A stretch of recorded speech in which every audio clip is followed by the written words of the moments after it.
Hello, നമസ്കാരം. ജനകീയ വിഷയങ്ങളുമായി ആരംഭിക്കുന്നു പൊതുജനം കഴുതയല്ല സാർ. ഞാൻ ബി ദിലീപ് കുമാർ. തിരുവനന്തപുരത്ത് 24 വാർത്താ സംഘത്തിന് നേരെയുണ്ടായ BJP ആക്രമണത്തിൽ വ്യാപക പ്രതിഷേധം. BJPയുടേത് മാധ്യമ സ്വാതന്ത്ര്യത്തോടുള്ള വെല്ലുവിളിയെന്ന് കേരള പത്രപ്രവർത്തക യൂണിയൻ. ആക്രമണം തുടർന്നാൽ ശക്തമായ പ്രതിഷേധവുമായി തെരുവിലിറങ്ങുമെന്ന് തിരുവനന്തപുരം പ്രസ് ക്ലബ്ബ് അറിയിച്ചു.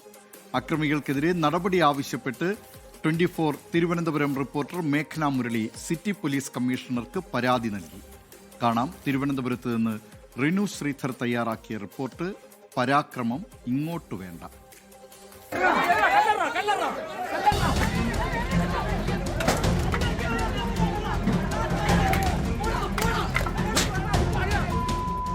ഇന്നലെ രാത്രി 9 മണിയോടുകൂടിയാണ് വട്ടിയൂർക്കാവ് മലമുകളിൽ BJP പ്രവർത്തകരും നാട്ടുകാരും തമ്മിൽ സംഘർഷമെന്ന വിവരമറിയുന്നത്. ഉടൻ തന്നെ റിപ്പോർട്ടർ മേഘനയും സംഘവും സംഭവ സ്ഥലത്തേക്ക് തിരിച്ചു. ഉച്ചയ്ക്ക് 2:30 ആരംഭിച്ച സംഘർഷത്തിന് രാത്രി 9 മണിക്ക് ശേഷവും ഒരയവും ഉണ്ടായിരുന്നില്ല.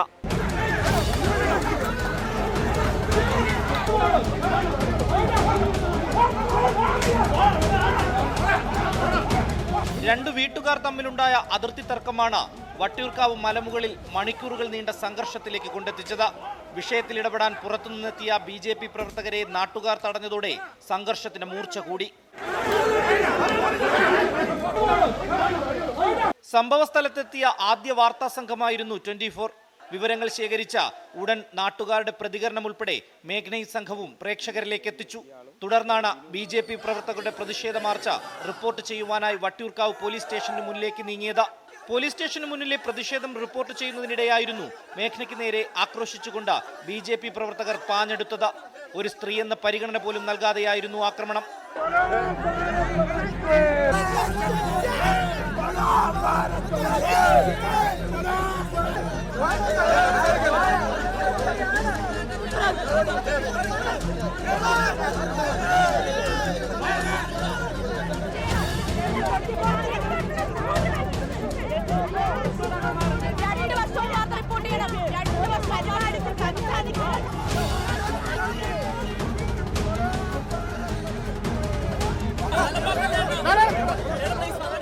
പല ചാനലുകളിലെയും ആളുകൾക്ക് BJP പ്രവർത്തകരുടെ പ്രതിഷേധത്തിന് ഇരയാകേണ്ടി വന്നിട്ടുണ്ട്.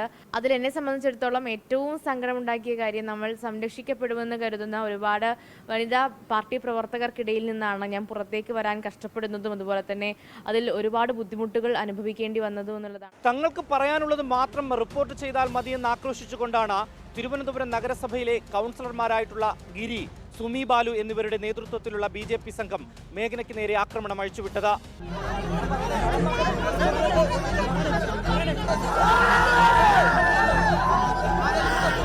BJP പ്രവർത്തകരുടെ ആക്രമണത്തിനെതിരെ വ്യാപക പ്രതിഷേധമാണ് ഉയരുന്നത്. ആക്രമണത്തിനെതിരെ പ്രതിഷേധിച്ച KUWJ രംഗത്തെത്തി. ഇത്തരമൊരു സംഭവം ജനാധിപത്യ വ്യവസ്ഥയിൽ ശരിയായൊരു നടപടിയല്ല. മാധ്യമ സ്വാതന്ത്ര്യത്തിന് നേരെയുള്ള കടന്നുകയറ്റമാണ്. ഇതിനെ ശക്തിയായി കേരള പത്രപ്രവർത്തക യൂണിയൻ അപലപിക്കുന്നു. മാധ്യമപ്രവർത്തകർക്കെതിരായുള്ള ആക്രമണം തുടർന്നാൽ ശക്തമായ രീതിയിൽ പ്രതിഷേധിക്കുമെന്ന് തിരുവനന്തപുരം പ്രസ് ക്ലബ്ബും അറിയിച്ചു. സ്വാഭാവികമായി രണ്ട് പക്ഷത്തിൻ്റെയും പ്രതികരണങ്ങൾ തേടേണ്ടി വരും. അതിലിപ്പോൾ ഒരു പക്ഷത്തിന് ഇഷ്ടപ്പെടാത്തതാണ് മറ്റേ പക്ഷത്തിൻ്റെ പ്രതികരണം എന്നുള്ളത് കൊണ്ട് ആ മാധ്യമപ്രവർത്തകയെ കയ്യേറ്റം ചെയ്യുകയല്ല ചെയ്യേണ്ടത്. ഇത് അതിശക്തമായ പ്രതിഷേധം ഉയർന്നു വരേണ്ടുന്ന ഒരു സ്ഥിതിവിശേഷം ഉയർത്തിയിരിക്കുകയാണ്. BJP പ്രവർത്തകരുടെ ആക്രമണത്തിൽ പരിക്കേറ്റ മേഘ്ന ഫോർട്ട് ഹോസ്പിറ്റലിൽ ചികിത്സ തേടി. തുടർന്ന് തിരുവനന്തപുരം സിറ്റി പോലീസ് കമ്മീഷണർക്ക് പരാതി നൽകുകയും ചെയ്തു.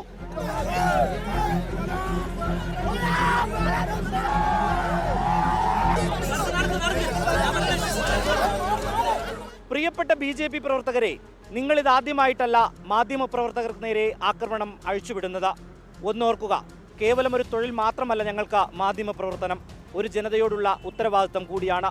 നിങ്ങൾ ആക്രമണം തുടർന്നുകൊണ്ടേയിരിക്കുക, ഞങ്ങൾ സത്യം വിളിച്ചു പറഞ്ഞുകൊണ്ടേയിരിക്കും. റിനു ശ്രീധർ, 24 തിരുവനന്തപുരം. പൊതുജനം കഴുതയല്ല സാർ. അതിരുതർക്കങ്ങൾ അക്രമ സംഭവങ്ങളിലേക്കും അത് പിന്നീട് രാഷ്ട്രീയ സംഘർഷങ്ങളിലേക്കും മാറുന്നതിനുള്ള എരുതിയിൽ എണ്ണയൊഴിക്കുകയല്ല പക്വതയുള്ള രാഷ്ട്രീയ നേതൃത്വങ്ങൾ ചെയ്യേണ്ടത്. ഇത്തരം തർക്കങ്ങൾ മുളയിലെ നുള്ളിക്കളയുന്നതിനും ഒത്തുതീർപ്പിലെത്തിക്കുന്നതിനും അനുരഞ്ജന ചർച്ചകളും അതിനുള്ള വഴികൾ തേടലുമൊക്കെയാണ് പക്വതയുള്ള രാഷ്ട്രീയ നേതൃത്വം സ്വീകരിക്കേണ്ട ശൈലി. അത്തരം നിലവാരത്തിലേക്ക് നമ്മുടെ നേതാക്കൾ ഉയരട്ടെ എന്ന് പ്രതീക്ഷിക്കാം. കേരളത്തിലെ സർക്കാർ ജീവനക്കാർക്കും പെൻഷൻകാർക്കും ആശ്രിതർക്കും ആരോഗ്യ സുരക്ഷ ഉറപ്പാക്കാനുള്ള സർക്കാരിൻ്റെ ഇൻഷുറൻസ് പദ്ധതിയായിരുന്നു മെഡിസപ്പ്. എന്നാൽ ആ മെഡിസപ്പ് ആശ്വാസത്തിനു പകരം ആശങ്കയാവുകയാണ്. മെഡിസപ്പിൽ നിന്ന് പണം ലഭിക്കുന്ന കാര്യത്തിൽ ഉറപ്പില്ലാത്തതിനാൽ രോഗികളിൽ നിന്ന് മുൻകൂർ തുക വാങ്ങുന്ന രീതിയാണ് നിലവിൽ സംസ്ഥാനത്തുള്ളത്. പരാതി പരിഹാര ടോൾ ഫ്രീ നമ്പറിൽ വിളിച്ചാൽ റെക്കോർഡ് ചെയ്തു വെച്ച പൊതുവിവരങ്ങൾ കേൾക്കാമെന്നല്ലാതെ പരാതി അറിയിക്കാൻ ആളെ കിട്ടില്ല. കാണാം, കോഴിക്കോട് നിന്ന് അജി കുഞ്ഞുമോൻ തയ്യാറാക്കിയ റിപ്പോർട്ട്. മറ്റാരുണ്ട് മാറ്റം കൊണ്ടുവരാൻ? ഒരു കാലത്ത് സർക്കാർ ജീവനക്കാർക്കും അവരുടെ ആശ്രിതർക്കും ആശ്വാസമായ മെഡിസെപ്പ് പദ്ധതിയാണ് സംസ്ഥാനത്ത് അവതാളത്തിലായിരിക്കുന്നത്. ഇടത്തരം വരുമാനക്കാരുടെ വിഭാഗത്തിന് കുറഞ്ഞ പ്രീമിയത്തിൽ മികച്ച ചികിത്സ ലഭ്യമാക്കുക എന്നതാണ് മെഡിസെപ്പിന്റെ ലക്ഷ്യം. താരതമ്യേന കുറഞ്ഞ പ്രീമിയം തുക ഈടാക്കുമ്പോഴും പ്രീ മെഡിക്കൽ പരിശോധനകൾ ഇല്ലാതെയാണ് മെഡിസിപ്പ് അതിന്റെ ഉപഭോക്താക്കൾക്ക് ഇൻഷുറൻസ് പരിരക്ഷ ലഭ്യമാക്കുന്നതെന്നാണ് പദ്ധതിയുടെ ഏറ്റവും വലിയ പ്രത്യേകതയായിരുന്നു. അതേസമയം രണ്ടാം ഘട്ട മെഡിസിപ്പ് ആരോഗ്യ ഇൻഷുറൻസ് പദ്ധതിക്കെതിരെ പരാതി പ്രളയമാണ്. ആശുപത്രികൾ അമിതമായി തുക ഈടാക്കുന്നു, മുൻകൂട്ടി പണം വാങ്ങിയ ശേഷം മാത്രം ചികിത്സ ലഭ്യമാക്കുന്നു, ക്ലെയിമുകൾ പ്രത്യേക കാരണങ്ങളില്ലാതെ ഇൻഷുറൻസ് കമ്പനികൾ തള്ളിയെന്നാണ് പ്രധാനമായും ഉയരുന്ന ആരോപണം. ഇപ്പം മെഡിസപ്പ് കിട്ടുന്നുള്ളൊരു രീതിയിലാണ് നമ്മൾ ഹോസ്പിറ്റലിനെ സമീപിക്കുന്നത്. അതുതന്നെ ഇപ്പം പഴയതുപോലെയല്ല, പണ്ടത്തേനേക്കാളും പ്രീമിയം കൂട്ടിയിട്ടുണ്ട് മെഡിസപ്പിന്. അപ്പം അത് നിർബന്ധിതമാണ് ഈ മെഡിസപ്പ് ചേരണം എന്നുള്ളത്. അപ്പോൾ ഈ പെട്ടെന്ന് ഒരു ദിവസം തലേ ദിവസം വിളിച്ചിട്ട് പറയണം നാളെ മുതൽ മെഡിസപ്പ് അനുവദിക്കുന്നില്ല എന്നുള്ളത്. അപ്പോൾ നമ്മളാകെ ബുദ്ധിമുട്ടാവുകയാണ്. ഒന്നാമത്തത് പ്രീമിയവും കൂട്ടി, അതേസമയം ഇത് നിർത്തലാക്കുകയും ചെയ്തു എന്ന് പറയുമ്പോൾ എല്ലാ രോഗികൾക്കും, കിഡ്നി ഡയാലിസിസ് ചെയ്തുകൊണ്ടിരിക്കുന്ന രോഗികൾക്കൊക്കെ തന്നെ ഇത് വല്ലാതെ ബാധിച്ചിട്ടുണ്ട്. പലരും അവിടെ നിന്ന് ഹോസ്പിറ്റലിൽ നിന്ന് പല മറ്റ് സ്ഥലങ്ങൾ തേടിയിട്ട്, പൈസ കുറഞ്ഞ സ്ഥലങ്ങൾ തേടിയിട്ട് പോവുകയാണ് ചെയ്തിട്ടുള്ളത്. ഓരോ ചികിത്സയ്ക്കുമുള്ള നിശ്ചിത തുക അംഗീകരിച്ച് ആശുപത്രികൾ സർക്കാരുമായി കരാറുകൾ ഏർപ്പെട്ടിട്ടുണ്ടെങ്കിലും ഇതിനേക്കാൾ ഉയർന്ന തുകയ്ക്കാണ് ചികിത്സ കഴിയുമ്പോൾ ബിൽ ചെയ്യുന്നത്. കരാർ പ്രകാരമുള്ള തുക മെഡിസിപ്പിൽ നിന്നും ബാക്കി തുക രോഗിയിൽ നിന്നും ഈടാക്കുന്നു. ബിൽ തുകയിൽ പലപ്പോഴും ഇൻഷുറൻസ് കമ്പനി അംഗീകരിക്കുന്നത് 10% താഴെ മാത്രമാണ്. ഞങ്ങളൊക്കെ വല്ലാതെ ബുദ്ധിമുട്ടുന്നുണ്ട്. എന്താ വെച്ചാൽ എനിക്ക് കിഡ്നി മാത്രമല്ല ലിവറും ഉണ്ട്. അത് ട്രാൻസ്പ്ലാന്റ് ചെയ്യാൻ വേണ്ടി നിൽക്കുന്ന സമയത്താണ് മെഡിസപ്പ് നിർത്തലാക്കിയെന്ന് പറയുന്നത്. അപ്പോൾ ആ ഹോസ്പിറ്റലിൽ നിന്ന് തൽക്കാലം മാറി നിൽക്കുക എന്നല്ലാതെ, അല്ലെങ്കിൽ ഈ ട്രാൻസ്പ്ലാന്റിന് ഇനി ഏതെങ്കിലും കാലത്ത് മെഡിസപ്പ് വരും എന്നുള്ള രീതിയിൽ വെയിറ്റ് ചെയ്യല്ലാതെ വേറെ നിവൃത്തിയില്ല. മെഡിസിപ്പിൽ നിന്നും പണം ലഭിക്കുന്ന കാര്യത്തിൽ ഉറപ്പില്ലാത്തതിനാൽ രോഗികളിൽ നിന്നും മുൻകൂർ തുക വാങ്ങുന്ന രീതി ആശുപത്രികൾ പതിവാക്കിയതോടെ ഇരട്ടി ദുരിതത്തിലായിരിക്കുകയാണ് ഗുണഭോക്താക്കൾ. ചികിത്സ കഴിഞ്ഞ് ആശുപത്രി വിടും മുൻപ് രോഗി ബാക്കി തുകയും അടയ്ക്കണം. മെഡിസിപ്പിൽ നിന്ന് പണം അനുവദിച്ചാൽ മാത്രമേ ഇത് തിരികെ നൽകൂ. ഇതോടെ മെഡിസിപ്പിൽ ലഭ്യമാകേണ്ട ക്യാഷ്ലെസ് സൗകര്യം ഇല്ലാത്ത സ്ഥിതിയാണെന്നും ഗുണഭോക്താക്കൾ പറയുന്നു. മെഡിസിപ്പിനെ പറ്റി ഏതെങ്കിലും തരത്തിലുള്ള പരാതികൾ അറിയിക്കാൻ ടോൾ ഫ്രീ നമ്പറിൽ വിളിച്ചാൽ പ്രീ റെക്കോർഡ് ചെയ്ത സന്ദേശം മാത്രമാണ് ലഭിക്കുന്നത്. എവിടെ പരാതിപ്പെടണമെന്ന് പോലും അറിയാതെ ഗുണഭോക്താക്കൾ ആകെ പെട്ടിരിക്കുന്ന അവസ്ഥയാണുള്ളത്. അജി കുഞ്ഞുമോൻ, 24 കോഴിക്കോട്. പൊതുജനം കഴുതയല്ല സാർ. വല്ലാത്തൊരവസ്ഥയിലാണ് ഇപ്പോൾ സർക്കാർ ജീവനക്കാർ പെട്ടിരിക്കുന്നത്. ആശ്വാസമാകുമെന്നാണ് കരുതിയത് മെഡിസപ്പ് പദ്ധതി നടപ്പാക്കുമ്പോൾ. പക്ഷേ അതിപ്പോൾ ജീവനക്കാർക്ക് ആശങ്കയായി മാറിയിരിക്കുകയാണ്. ഇതിനുള്ള പോംവഴി അധികൃതർ എത്രയും വേഗം കണ്ടെത്തട്ടെ എന്ന് നമുക്ക് ആശിക്കാം.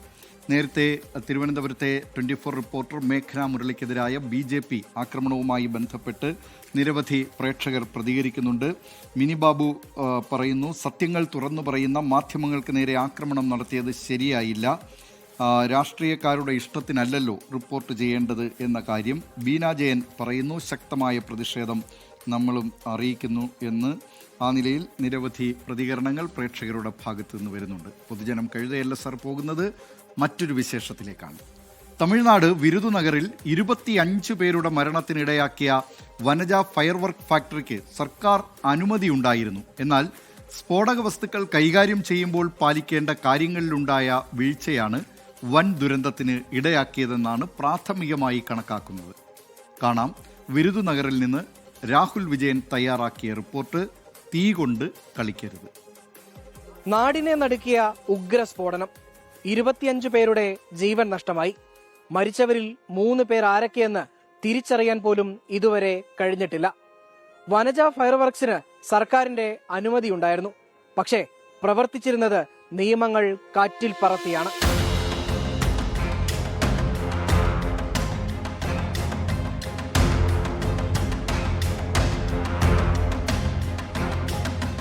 കഠിനമായ ചൂടുള്ള സമയത്ത് രാസവസ്തുക്കൾ തമ്മിൽ കലർത്തുമ്പോഴുണ്ടായ ഘർഷണമാണ് സ്ഫോടനത്തിലേക്ക് നയിച്ചതെന്ന് പ്രാഥമിക അന്വേഷണത്തിൽ വ്യക്തമായിട്ടുണ്ട്. മാത്രമല്ല, ഞായറാഴ്ചകളിൽ പടക്ക നിർമ്മാണശാലകൾ പ്രവർത്തിപ്പിക്കാൻ പാടില്ലെന്ന നിയമം നിലനിൽക്കെയാണ് ഈ അപകടം. പടക്ക നിർമ്മാണശാലയുടെ ഒരു മുറിയിൽ 4 പേർ മാത്രമാണ് ഉണ്ടാകാൻ പാടുള്ളത്. ആ മുറിക്ക് 4 വാതിലുകളും ഉണ്ടായിരിക്കണം. മുറികൾ തമ്മിൽ നിശ്ചിത അകലവും ഉണ്ടായിരിക്കണം. എന്നാൽ ഇതൊന്നും വനജ ഫയർ വർക്ക്സ് ഫാക്ടറിയിൽ പാലിക്കപ്പെട്ടില്ല എന്നാണ് കണ്ടെത്തൽ. வீட்டுடைய அக்கா அண்ணன் அடையாளம் தெரியாம நாங்க தேடிக்கிட்டு இருக்கோம். உள்ள விட மாட்டேன் திட்டப்பட்டு போலீஸ். இது என்ன சொல்லிச்சு இல்லை, அடையாளம் தெரிஞ்சா தானே போகணும். அம்மா அப்பா எதுவுமே இல்லை, அதனால அவங்க பதில் எனக்கு ஏதாவது செஞ்சு தரணும். தம்பி நல்லா படிக்க வைக்கணும். கஷ்டமா இருக்கு. அம்மா அப்பா 2 பேர் இறந்துனாங்க. படிக்கணும் நல்லா வெளியே போயிட்டு இருந்தாங்க.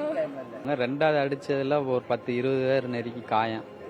போலீஸ்காரங்க, rescue team, search operator, radio mic set கட்ட போனவங்க, அந்த லைட்டு கட்ட போனவங்க நிறைய பேருக்கு காயம். இப்போ 2வது 10-ലധികം മുറികളുള്ള പടക്ക നിർമ്മാണശാലയുടെ 4 മുറികൾ സ്ഫോടനത്തിൽ പൂർണ്ണമായും തകർന്നു. മുത്തുമാണിക്യം എന്നയാളിന്റെ ഉടമസ്ഥതയിലുള്ള ഈ സ്ഥാപനം സാധാരണ ഞായറാഴ്ച പ്രവർത്തിക്കാറില്ല. എന്നാൽ തിരഞ്ഞെടുപ്പ് പ്രമാണിച്ച് 23-ാം തീയതി അവധി നൽകേണ്ടതിനാൽ ഞായറാഴ്ച പ്രവർത്തിക്കുകയായിരുന്നു എന്നാണ് സൂചന. സ്ഫോടനമുണ്ടായതിന്റെ പിന്നാലെ വലിയ പ്രതിഷേധമാണ് ഉയരുന്നത്. ഇതോടെ വനജ ഫയർ വർക്സിന്റെ ലൈസൻസ് റദ്ദാക്കുമെന്നും ഉടമകൾക്കെതിരെ കർശന നിയമ നടപടി ഉണ്ടാകുമെന്നുമാണ് ജില്ലാ കളക്ടർ വ്യക്തമാക്കിയത്. நம்ம அந்த டீம்ஸ் போட்டு இந்த அரெஸ்ட் பண்றதுக்கு சார் முயற்சி எடுத்துட்டு இருக்கோம். பட் அந்த முயற்சியில் இருக்கிற மாதிரி. ஸோ அந்த what ever the action arrest பண்றதுக்கு என்ன பண்ணணும் அதில் என்னன்னா வில் டேக் ஆக்ஷன். நமக்கு இப்போ ஒரு இன்சிடென்ட் நடந்த உடனே அந்த ஃபேக்டரியுடைய ലൈസൻസ് സസ്പെൻഷൻ ഈസ് ഫസ്റ്റ്. അതുക്കப்புறம் എൻക്വയറി பண்ணி நம்ம ക്യാൻസൽ பண்ணிடுவோம். ഇനി ഇത്തരം സംഭവങ്ങൾ ഉണ്ടാകാതിരിക്കാൻ കർശന നടപടി സ്വീകരിക്കുമെന്നാണ് വിരുദുനഗർ ജില്ലാ ഭരണകൂടം അറിയിക്കുന്നത്. അപ്പോഴും ബാക്കി നിൽക്കുന്ന ഒരു ചോദ്യം, സർക്കാർ അനുമതിയോടുകൂടി പ്രവർത്തിച്ചിരുന്ന ഒരു പടക്ക നിർമ്മാണശാലയിൽ അനധികൃതമായി പ്രവൃത്തികൾ നടന്നിരുന്നത് എന്തുകൊണ്ടാണ് അന്വേഷിക്കപ്പെടാതിരുന്നത്? വിരുദുനഗറിൽ നിന്ന് സുമിത്തിനൊപ്പം രാഹുൽ വിജയൻ, 24. പൊതുജനം കഴുതയല്ല സാർ. നിരവധി പ്രേക്ഷകർ ഈ വാർത്തയോട് പ്രതികരിക്കുന്നുണ്ട്. ഷീജ MK പറയുന്നു, പാവം തൊഴിലാളികൾ, അവരുടെ വീട്ടുകാർക്ക് നഷ്ടം വന്നുവെന്ന്. ഇത്തരം നഷ്ടം വരാതിരിക്കാനുള്ള നടപടികൾ അധികൃതർ സ്വീകരിക്കണം. ഇങ്ങനെയുള്ള ഈ നിർമ്മാണശാലകളിലൊക്കെ അവിടെ ആവശ്യത്തിന് സുരക്ഷാ സംവിധാനങ്ങൾ ഏർപ്പെടുത്തിയിട്ടുണ്ടോ എന്ന പരിശോധന ഇടയ്ക്കിടെ നടത്തുന്നത് ഇങ്ങനെയുള്ള അപകടം ഒഴിവാക്കുന്നതിന് സഹായിക്കും. മറ്റൊരു വിശേഷത്തിലേക്കാണിനി. ആലപ്പുഴയിലെ ഹൗസ് ബോട്ട് മേഖല കടുത്ത പ്രതിസന്ധിയിലേക്ക്. മലിനീകരണ നിയന്ത്രണ സംവിധാനങ്ങളും സർട്ടിഫിക്കറ്റുമില്ലാത്ത ഹൗസ് ബോട്ടുകൾ സർവീസ് നടത്തരുതെന്ന കോടതി ഉത്തരവ് പാലിക്കാൻ ആവശ്യമായ സംവിധാനങ്ങൾ ജില്ലയിലില്ലെന്നാണ് ഹൗസ് ബോട്ട് ഉടമകളുടെ പരാതി. പാത്രം കഴുകുന്ന വെള്ളം ഉൾപ്പെടെ ശേഖരിച്ച് ശുദ്ധീകരിക്കണമെന്നാണ് കോടതിയുടെ ഉത്തരവ്. ശുചിമുറി മാലിന്യം പോലും സംസ്കരിക്കാൻ സംവിധാനമില്ലാത്ത ആലപ്പുഴയ്ക്ക് പുതിയ ഉത്തരവ് വെല്ലുവിളിയാണ്. കാണാം ആലപ്പുഴയിൽ നിന്ന് അശ്വിൻ പാലാഴിയുടെ റിപ്പോർട്ട്. പ്രതിസന്ധിയുടെ ആഴത്തിലേക്ക്.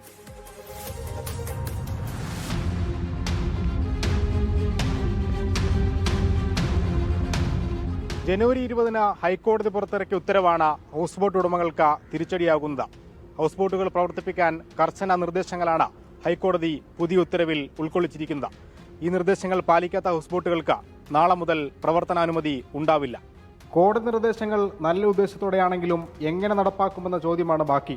പാത്രം കഴുകുന്ന വെള്ളം ഉൾപ്പെടെ ശേഖരിച്ച് ശുദ്ധീകരിക്കണമെന്നാണ് പുതിയ നിർദ്ദേശം. ശുചിമുറി മാലിന്യം പോലും സംസ്കരിക്കാൻ സൗകര്യമില്ലാത്ത ആലപ്പുഴയിൽ പുതിയ നിർദ്ദേശങ്ങൾ നടപ്പാക്കുക അപ്രായോഗികമെന്ന് ഹൗസ് ബോട്ട് ഉടമകൾ ചൂണ്ടിക്കാണിക്കുന്നു. കേരള ഹൗസ് ബോട്ട് ഓണേഴ്സ് അസോസിയേഷന്റെ നേതൃത്വത്തിൽ R ബ്ലോക്കിൽ വാങ്ങി നൽകിയ സ്ഥലത്ത് പ്രവർത്തിച്ചിരുന്ന സുവേജ് ട്രീറ്റ്മെന്റ് പ്ലാന്റ് പ്രളയത്തിൽ നശിച്ചു. പിന്നീട് ഇതുവരെ പൂർവ്വസ്ഥിതിയിലാക്കിയിട്ടില്ല. ഇതോടെ ഹൗസ് ബോട്ടുകളിൽ നിന്നുള്ള മാലിന്യം ലോറികളിൽ ശേഖരിച്ച എറണാകുളത്തെ ബ്രഹ്മപുരം മാലിന്യ പ്ലാന്റിൽ എത്തിച്ചാണ് സംസ്കരിക്കുന്നത്.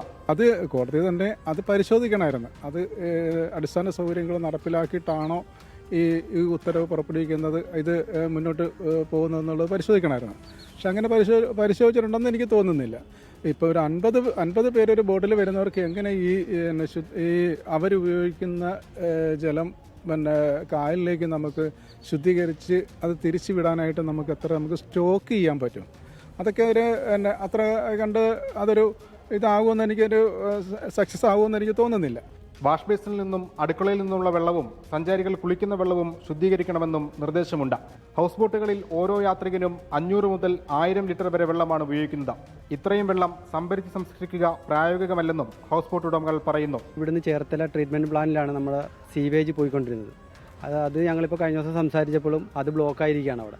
പിന്നെ ഇതിനകത്ത് നമ്മൾ ചെറിയ വള്ളം തൊട്ട് വലിയ വള്ളങ്ങൾ വരുന്നുണ്ട്. ഈ ചെറിയ വള്ളത്തിനകത്ത് നമ്മൾ ഒരു ദിവസം സ്റ്റോറേജ് പോലും അതിനകത്ത് ചെയ്യാൻ പറ്റത്തില്ല. അപ്പോൾ അതിനൊക്കെ സർക്കാർ ഒരു നിയമം ഉണ്ടാക്കിയിട്ട് വേണം ഈ ഓർഡർ നമുക്ക് നടപ്പാക്കാനായിട്ട്. അത് യാതൊരു കാരണവശാലും ഞങ്ങളുടെ അപേക്ഷ എന്ന് പറഞ്ഞു കഴിഞ്ഞാൽ കുറച്ച് നാൾ കൂടെങ്കിലും ഞങ്ങൾക്ക് അതിനുള്ള ടൈം തരണം. അത് പശ്ചിമേഷ്യൻ യുദ്ധത്തിന്റെ പശ്ചാത്തലത്തിൽ വിദേശ സഞ്ചാരികളുടെ വരവ് ഇത്തവണ കുത്തനെ ഇടിഞ്ഞു.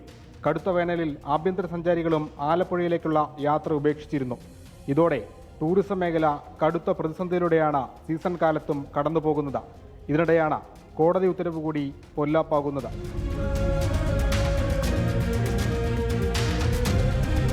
ഉത്തരവ് നടപ്പാക്കും മുമ്പ് പ്രാഥമിക ആവശ്യങ്ങളെങ്കിലും നടപ്പാക്കണമെന്നാണ് ഹൗസ് ബോട്ട് ഉടമകളുടെ ആവശ്യം. ആലപ്പുഴയിൽ നിന്ന് ഷിബിൻ ബഷീറിനൊപ്പം അശ്വിൻ പാലാഴി, 24. പൊതുജനം കഴുതയല്ല സാർ. ദേശീയപാത 66-ലെ 1-ാം റീച്ചിൽ പ്രവർത്തനം ആരംഭിക്കുകയും സമരപ്രക്ഷോഭങ്ങളുടെ തുടർച്ചയായി നിർത്തലാക്കുകയും ചെയ്ത ആരിക്കാടി ടോൾ പ്ലാസ കെട്ടിടവും അനുബന്ധ നിർമ്മിതിയും പൊളിച്ചു നീക്കാതെ അധികൃതർ. എക്സ്പ്രസ് പാതയെന്ന നിലയിൽ കണക്കാക്കുന്ന ദേശീയപാതയിൽ യാത്ര സുഖമാക്കുന്നതിനാണ് അധികൃതർ ശ്രദ്ധിക്കേണ്ടത്. എന്നാൽ ഇവിടെ ഇരുഭാഗങ്ങളിലും വാഹനങ്ങൾ വരിയായി നിർത്താനുണ്ടാക്കിയ ഡിവൈഡറുകളും അടിക്കടിയുള്ള ഹമ്പുകളും അപകട ഭീഷണി ഉയർത്തുകയാണ്.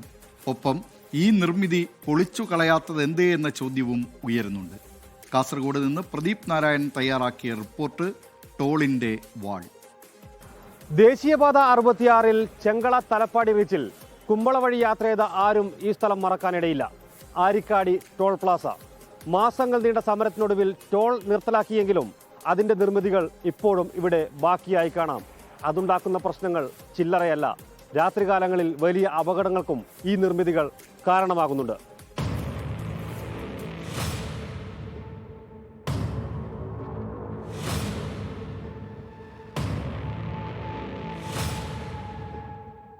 ദേശീയപാത 66-ൽ ചെങ്കള തലപ്പാടി റീച്ച് നിർമ്മാണം പൂർത്തിയായപ്പോൾ മുതൽ തന്നെ ശ്രദ്ധാകേന്ദ്രമാണ് കുമ്പള ആരിക്കാടി. ഇവിടെ ടോൾ പ്ലാസ ആരംഭിക്കാൻ നീക്കം നടത്തുന്നത് മുതൽ ശക്തമായ ജനകീയ ചെറുത്തുനിൽപ്പും ഉണ്ടായി.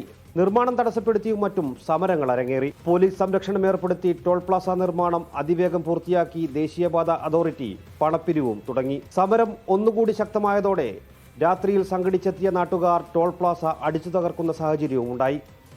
അതിനിടെ ഉണ്ടായ രാഷ്ട്രീയ വിവാദങ്ങൾ വേറെ. ഒടുവിൽ ടോൾ പ്ലാസ നിർത്തേണ്ടുന്ന സാഹചര്യവും വന്നു. കഴിഞ്ഞ ഫെബ്രുവരിയിൽ പണപ്പിരിവ് അവസാനിച്ചു. തങ്ങൾ കേന്ദ്രത്തിൽ സമ്മർദ്ദം ചെലുത്തിയിട്ടാണ് ടോൾ നിർത്തിയത് എന്ന് BJPയും അതല്ല തങ്ങളുടെ സമരത്തിന്റെ ഫലമായാണ് അനുകൂല തീരുമാനം വന്നതെന്ന് ജനകീയ സമരസമിതിയും നിലപാടെടുത്തു. എന്തായാലും രോഗി ഇച്ഛിച്ചതും വൈദ്യൻ കൽപ്പിച്ചതും പാല് എന്ന പോലെ നിശ്ചിത ദൂരപരിധി പാലിക്കാതെയുള്ള ദേശീയപാത അതോറിറ്റി അധികൃതരുടെ ചുങ്കപ്പിരിവ് അവസാനിച്ചു.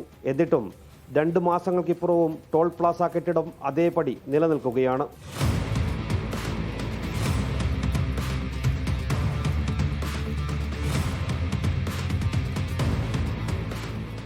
ബോർഡുകൾ പോലും നീക്കിയിട്ടില്ല. പാതയോരത്ത് വിവിധ ഭാഷകളിൽ ടോൾ നിരക്കുകൾ വ്യക്തമാക്കിയിട്ടുണ്ട്. ദൂരസ്ഥലങ്ങളിൽ നിന്നും ഇതുവഴി പോകുന്ന ആരും ഒന്ന് ശങ്കിച്ചു പോകും. പക്ഷേ ടോളിൻ്റെതായ ലക്ഷണങ്ങളൊന്നും ഇല്ലതാനും. 80 കിലോമീറ്ററിലധികം വേഗതയിലാണ് മറ്റ് തടസ്സങ്ങളൊന്നുമില്ലാതെ യാത്ര ചെയ്യാവുന്ന പാതയിൽ വാഹനങ്ങൾ വരുന്നത്. അപ്പോൾ ഇവിടെ പ്രശ്നമാകുന്നത് അടുത്തടുത്ത് നിർമ്മിച്ചിട്ടുള്ള ഹമ്പുകളാണ്. എക്സ്പ്രസ് പാതയിലൂടെ അതിവേഗം കടന്നുവരുന്ന വാഹനങ്ങൾ ഹമ്പുകളിൽ കയറുമ്പോൾ നിയന്ത്രണം വിട്ടുപോകുന്നു. സമീപത്തെ ഡിവൈഡറുകളിൽ ഇടിച്ചാണ് ഉണ്ടാകുന്ന അപകടങ്ങളിൽ ഏറെയും. ഇതുവരെ ഇത് എടുത്തിട്ടില്ല. അപ്പം രാത്രി കാലങ്ങളിലെല്ലാം വാഹനങ്ങൾക്കെല്ലാം ബുദ്ധിമുട്ടാവുന്നുണ്ട്. അതുപോലെ തന്നെ ആക്സിഡൻ്റ് ആവാനുള്ള അപകടം ആവാനുള്ള സാധ്യത കൂടുതലാണ്. NH സ്പീഡാണ് ശരി, പക്ഷേ ഇതൊരു എക്സ്പ്രസ് ഹൈവേ അല്ലേ. എക്സ്പ്രസ് ഹൈവേയിൽ ഏകദേശം ഒരു 80 കിലോമീറ്റർ സ്പീഡിൽ ഓടണം. പെട്ടെന്ന് ഇവിടെ വന്നിട്ട് ബ്രേക്ക് അടിക്കുമ്പോൾ അതൊരു അപകട സാധ്യതയുണ്ട്. ഈ ഹമ്പ് ഉണ്ടായതുകൊണ്ട് അപകട സാധ്യത കൂടുതലാണ്. ഹമ്പുകളും ഡിവൈഡറുകളും മറ്റു നിർമ്മിതികളും പൊളിച്ചു മാറ്റണമെന്ന് പലതവണ ആവശ്യപ്പെട്ടിട്ടുണ്ടെന്നും ഇക്കാര്യം ഉന്നയിച്ച് ജില്ലാ കളക്ടർക്ക് ഉൾപ്പെടെ നിവേദനം നൽകുമെന്നും സമരസമിതി അറിയിച്ചു. രാത്രി കാലങ്ങളിലുള്ള വാഹനങ്ങളൊക്കെ ഈ ടോള് നിർത്തിയതിന് ശേഷം നിരന്തരം ഇവിടെ ആക്സിഡന്റ് ഉണ്ടാകുന്ന ഒരു സാഹചര്യം കൂടി ഇവിടെയുണ്ട്. അതും കൂടി നമുക്ക് പിന്നെ ജനങ്ങളുടെ സഞ്ചാര സ്വാതന്ത്ര്യത്തിനുള്ള ഒരു വെല്ലുവിളി കൂടിയാണ്. നമുക്കറിയാവുന്നതുപോലെ ഒരുപക്ഷെ ഈ നാഷണൽ ഹൈവേയിലൂടെ സ്പീഡിൽ പോകുന്ന വാഹനങ്ങൾ അതിപ്പോൾ ടോള് നിർത്തിയതിന് ശേഷം നിങ്ങൾക്കൊക്കെ ഇപ്പോഴും കാണാൻ കഴിയും. നിരന്തരമായിട്ടുള്ള നീണ്ട ഒരു ക്യൂ ആണ് ഇവിടെ കാണാൻ കഴിയുന്നത്. അതും കൂടി പിന്നെ ഇതിൻ്റെ ഭാഗമായിട്ട് നീക്കിയാൽ നമുക്ക് നന്നായിരിക്കുമെന്ന് കൂടിയാണ് ആക്ഷൻ കമ്മിറ്റിയുടെ ഭാരവാഹി എന്ന നിലയിൽ അറിയിക്കാനുള്ളത്. രാത്രികാലങ്ങളിലാണ് അപകടങ്ങൾ ഏറെയും ഉണ്ടാകുന്നത്. ടോൾ പ്ലാസയുടെ ക്യാബിൻ ഉൾപ്പെടെയുള്ളവ ഉടൻ പൊളിച്ചു നീക്കി ദേശീയപാതയിലെ ഗതാഗതം സുഗമമാക്കണമെന്ന ആവശ്യമാണ് നാട്ടുകാരിൽ നിന്നും ഉയരുന്നത്. ദേശീയപാതയിലൂടെ സാമാന്യം നല്ല വേഗത്തിൽ വരുന്ന വാഹനങ്ങളിലെ അപരിചിതരായ ഡ്രൈവർമാർ ഈ നിർമ്മിതികൾ കാണുമ്പോൾ ബ്രേക്കിൽ അമർത്തിച്ചവിട്ടുകയാണ്. അടുത്തെത്തിയാൽ മാത്രമേ ടോൾ പ്ലാസ പ്രവർത്തിക്കുന്നില്ല എന്ന കാര്യം അവർ അറിയുന്നുള്ളൂ. ഡ്രൈവർമാരിൽ പൊതുവെ സംശയമുണ്ടാക്കുന്ന നിർമ്മിതികൾ ഉടൻ പൊളിച്ചു നീക്കിയേ പറ്റൂ. മാത്രമല്ല റോഡരികിലൂടെ നടന്നു പോകുന്നവർക്കും ഈ ടോൾ പ്ലാസ കെട്ടിടം തടസ്സമാകുന്നു. ഈ ടോൾ ഇപ്പോൾ നിർത്തിയിട്ട് തന്നെ ഏകദേശം 2 മാസത്തോളമായി. പക്ഷേ ഇവിടെയുള്ള ഈ സാമഗ്രികൾ ഇതുപോലെ തന്നെ നിലനിൽക്കുന്നുണ്ട്. ഇത് എത്രയും പെട്ടെന്ന് ഇത് മാറ്റിക്കൊണ്ട് ഈ NHന്റെ യാത്രയ്ക്ക് സുഖകരമായ രീതിയിൽ യാത്ര ചെയ്യുന്നതിന് വേണ്ടി ഇതിൻ്റെ കലക്ടറും അതുപോലെ തന്നെ ഉദ്യോഗസ്ഥന്മാരും കണ്ണു തുറക്കണം എന്നാണ് ഇവിടുത്തെ നാട്ടുകാർക്ക് പറയാനുള്ളത്. ഇപ്പോഴും ആരിക്കാടിയിലെത്തുമ്പോൾ മിക്കവാറും സമയങ്ങളിൽ ഏറെ ഗതാഗതക്കുരുക്കും അനുഭവപ്പെടാറുണ്ട്. ടോൾ പിരിവ് നിർത്തിയെങ്കിലും ടോൾ പ്ലാസ കെട്ടിടം ഇങ്ങനെ നിലനിർത്തുന്നതിന് പിന്നിൽ മറ്റെന്തെങ്കിലും ഗൂഢലക്ഷ്യങ്ങളുണ്ടോ എന്ന് ഇന്നാട്ടുകാർ സംശയിച്ചാൽ അവരെ കുറ്റം പറയാനാകില്ല. ഒരു സർവീസ് റോഡ് പോലുമില്ലാത്ത ഇവിടെ റോഡ് മുറിച്ച് കടക്കാൻ ഒരു മേൽനടപ്പാലം വേണമെന്നാണ് ഇവിടുത്തുകാരുടെ ആവശ്യം. അതാണ് ദേശീയപാത അതോറിറ്റി അധികൃതരും കരാർ കമ്പനിയും ഇനി പരിഗണിക്കേണ്ടത്. കുമ്പള ആരിക്കാടിയിൽ നിന്നും പ്രദീപ് നാരായണൻ, 24. പൊതുജനം കഴുതയല്ല സാർ. വലിയ സമരങ്ങളെ തുടർന്നാണ് ആരിക്കാടിയിലെ ടോൾ പ്ലാസ അതിൻ്റെ പ്രവർത്തനം അവസാനിപ്പിച്ചത്. പക്ഷേ ഇപ്പോഴും ആ ടോൾ പ്ലാസ അവിടെ നിലനിർത്തിയിരിക്കുകയാണ്. എന്താണാവോ ഈ ദേശീയപാത അതോറിറ്റിയുടെ മനസ്സിലിരിപ്പ്? ഇനി കുറച്ചുനാൾ കഴിഞ്ഞ് ഈ ജനകീയ പ്രക്ഷോഭത്തിൻ്റെ ചൂടൊക്കെ ആറിത്തണുക്കുമ്പോൾ വീണ്ടും ടോൾ തുടങ്ങാനാണോ എന്തോ? ഏതായാലും ദേശീയപാത അതോറിറ്റി ഇക്കാര്യത്തിൽ അവരുടെ നിലപാട് വ്യക്തമാക്കട്ടെ. ജനങ്ങളെ ബുദ്ധിമുട്ടിക്കാതെ ആ ടോൾ പ്ലാസ അടിയന്തരമായി അവിടെ നിന്ന് നീക്കം ചെയ്യാൻ അവർക്ക് സാധിക്കട്ടെ. പൊതുജനം കഴുതയല്ല സാർ എന്ന ഈ പരിപാടിയിലൂടെ പ്രേക്ഷകർക്കും നിങ്ങൾ നേരിടുന്ന വിഷയങ്ങൾ വാർത്തയാക്കാം. സ്ക്രീനിൽ കാണുന്ന വാട്സാപ്പ് നമ്പറിലേക്ക് വിശദാംശങ്ങൾ അയയ്ക്കുക. പൊതുജനം കഴുതയല്ല സാർ @gmail.com എന്ന മെയിൽ ഐഡിയിലും നിങ്ങൾക്ക് സന്ദേശങ്ങൾ അയക്കാവുന്നതാണ്.